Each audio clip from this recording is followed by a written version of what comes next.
Hi guys, my name is Saurav Kshirsagar from SSPM medical college. तो आज हम डिस्कस करेंगे clinical anatomy of hip joint के बारे में। इसके पहले दो वीडियो में हमने सब कुछ देखा था, उसके इंट्रोडक्शन, लिगामेंट के बारे में।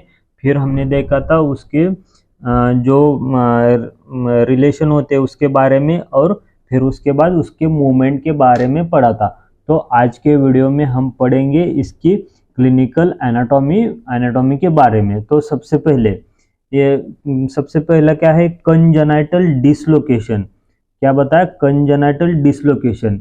ये जो कंजेनाइटल डिसलोकेशन होता है ये हिप जॉइंट में मोर कॉमन होता है, यानी मोर फ्रिक्वेंटली आपको ऑब्जर्व होगा कंजेनाइटल डिसलोकेशन।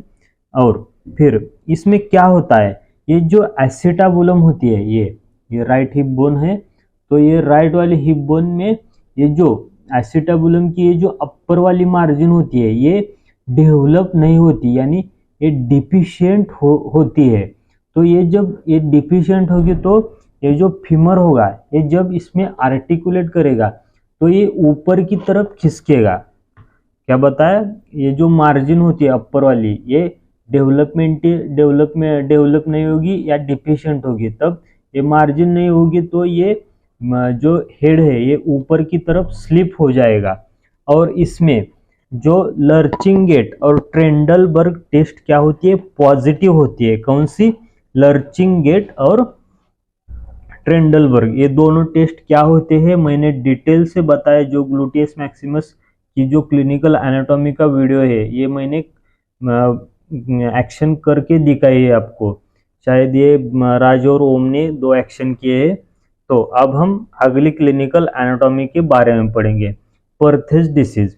पर्थेस डिसीज में क्या होगा, जो हमारा जो हेड ऑफ फीमर होता है ये डिस्ट्रक्शन और फ्लैटनिंग हो जाएगी। जो हेड ऑफ फीमर होते हैं इसकी क्या हो जाएगी, डिस्ट्रक्शन और फ्लैटनिंग हो जाएगी। और जो जॉइंट कैविटी होती है उसकी जो स्पेस होती है ये एक्सरे में बढ़ेगी। यहाँ पे आपको ये पर्थेस डिसीज की इमेज नहीं है, लेकिन यहाँ पे जब हो जाएगा तो ये जो स्पेस है, आपको ये जो स्पेस दिख रही है ये स्पेस बढ़ जाएगी एक्सरे में। क्या हो जाएगी? स्पेस इंक्रीज हो जाएगी पर्थेस डिसीज में। और फिर ये जो हिप जॉइंट होता है इसका डिसलोकेशन पोस्टेरियरली मोर कॉमन होता है। कहाँ पे? पोस्टेरियरली। और पोस्टेरियर रिलेशन में क्या होता है, सायाटिक नर्व। और जब पोस्टेरियर डिसलोकेशन हो जाएगा तो सायाटिक नर्व डैमेज हो जाएगी और नंबनेस आ जाएगा।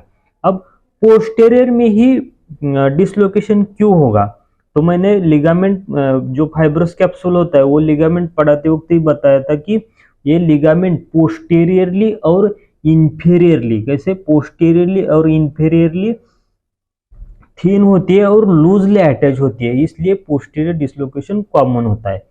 अब ये जो हमारा लोअर लिम्ब होता है, लोअर लिम्ब की जो हाइट होती है ये कैसे मेजर करते हैं, तो ये जो लेंथ होती है ये कहाँ से मेजर करते हैं, तो ये जो लेंथ होती है ये जो एंटेरियर सुपेरियर इलियाक स्पाइन होती है।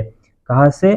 एंटेरियर सुपेरियर इलियाक स्पाइन से लेके ये जो हमारा मेडियल मैल्यूलस होता है इस यहाँ तक, यानी आपको जब कभी लोअर लिम्ब की लेंथ मेजर करने को कहेंगे तो आप कैसे मेजर करेंगे, कहाँ से कहाँ तक? जो एंटेरियर सुपेरियर इलियाक स्पाइन होता है वहां से ये जो आपको मेडियल मैल्यूलस दिख रहा है इस मेडियल मैल्यूलस तक हाइट मेजर करेगी। अब इसका इंपॉर्टेंस क्या होगा, जब हिप जॉइंट में इंजुरी हो जाएगी जॉइंट रीजन में तो दोनों लिम्ब की लेंथ मेजर करने पे किसी एक जॉइंट की किसी एक लिम्ब की लेंथ क्या हो जाएगी, छोटी हो जाएगी। ये इसका इंपॉर्टेंस है। फिर उसके बाद रेफर्ड पेन। रेफर्ड पेन क्या होता है, जब कभी ट्यूबरकुलोसिस होता है तो नी का पेन, जो नी जॉइंट का पेन होता है, अब हम देखेंगे रेफर्ड पेन के बारे में। रेफर्ड पेन में जब आपको टीबी हो, ट्यूबरकुलोसिस होगा तो हिप जॉइंट का पेन नी में आपको रेफर हो जाएगा, इसे हम रेफर्ड पेन कहते हैं।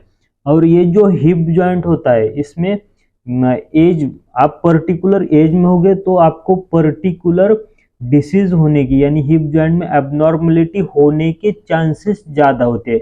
जैसे कि आप 5 ईयर से छोटे हो यानी बिलो 5 ईयर्स हो, तब क्या हो जाएगा, कंजेनाइटल डिसलोकेशन और टीबी, ये दो डिसीज, ये दो क्लिनिकल एप्लीकेशन बहुत ज़्यादा आप में दिखेंगे, कॉमन होते हैं। फिर 5 to 10 ईयर्स में कौन से हो गए, पर्थेज डिसीज, और 10 to 20 ईयर्स में कॉक्सा वेहरा।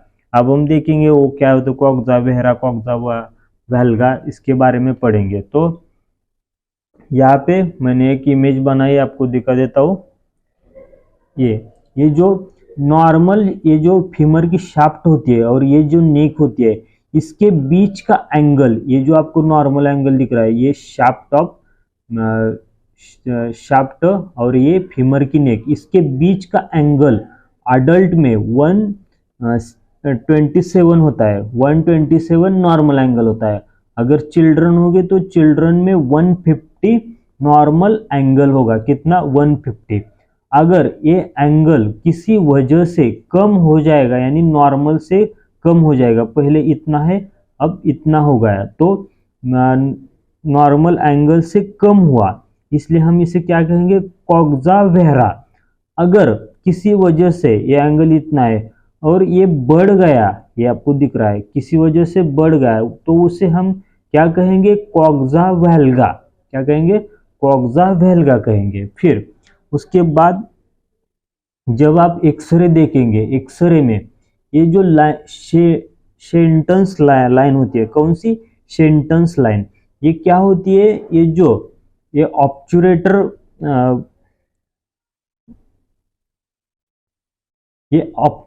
फोरामेन की जो अपर बॉर्डर होती है, उससे, ये आपको ऑब्चुरेटर फोरामेन दिख रहा है, उसकी ऊपर वाली बॉर्डर इससे कंटिन्यू हो जाएगी, यानी कर्व कंटिन्यू हो जाएगा। और कहाँ से, जो हमारी नेक ऑफ फीमर होती है उसकी लोअर बॉर्डर, ये नेक ऑफ फीमर है, इसकी लोअर बॉर्डर और ऑब्चुरेटर फोरामेन की अपर बॉर्डर, इससे कंटिन्यूशन में जो कर्व आपको मिलता है उसे हम क्या कहते हैं, शेल्टन्स लाइन। और फ्रैक्चर में या एबनॉर्मल कंडीशन में ये जो नेक होती है, ये क्या होती है, डिसलोकेट होती है और ये कर्व कंटिन्यू नहीं हो पाता। और ये आपको एक्सरे में बहुत आसानी से आप पहचान सकते हैं। और आपको वाइवा में बहुत बार पूछते हैं, शेल्टन्स लाइन क्या होती है, कहाँ से कहाँ तक होती है, ये पूछते हैं। तो ये सारी बातें क्लिनिकल एनाटॉमी के बारे में। और एक रह गई है कि अवैस्कुलर नेक्रोसिस, जब हेड ऑफ फीमर में अवैस्कुलर नेक्रोसिस होता है तो हमें हिप हमें रिप्लेस करना पड़ता है। अवैस्कुलर नेक्रोसिस में जब हेड ऑफ फीमर पे अवैस्कुलर नेक्रोसिस हो जाएगा तब हमें हिप रिप्लेस करना पड़ता है। तो अब हम देखते हैं हमने क्या क्या देखा क्लिनिकल एनाटॉमी में, और वीडियो को समाप्त करते हैं। सबसे पहले क्या देखा, कंजेनाइटल डिसलोकेशन, इसमें क्या पड़ा, मोर कॉमन होता है। और जो अपर मार्जिन होती है ऑब्चुरेटर फोरामेन की, वो क्या होती है, डेवलपमेंटली डेफिशिएंट होती है। इसकी वजह से जो हेड ऑफ फीमर है ये अपवर्ड डायरेक्शन में क्या होता है, स्लिप हो जाता है। और कौन कौन से टेस्ट पॉजिटिव आते हैं, लर्चिंग गेट और ट्रेंडलबर्ग टेस्ट पॉजिटिव आती है। फिर उसके बाद हमने क्या बताया पर्थेज डिसीज, इसमें क्या होता है, destruction and flattening of head of femur, यानी हेड ऑफ फीमर की डिस्ट्रक्शन और फ्लैटनिंग हो जाती है। इसकी वजह से जॉइंट कैविटी में स्पेस इंक्रीज हो जाता है। एक्सरे में, एक्सरे लेने के बाद जॉइंट कैविटी में स्पेस इंक्रीज हो जाता है। और जो हमारा रिलेशन होता है शाफ्ट एंड नेक ऑफ, जो नेक होता है उसके एंगल के बारे में पढ़ा। नॉर्मल एंगल अडल्ट में 127 होता है और चाइल्ड में 150 होता है। अगर नॉर्मल से कम होगा तो कॉक्सा वेहरा, और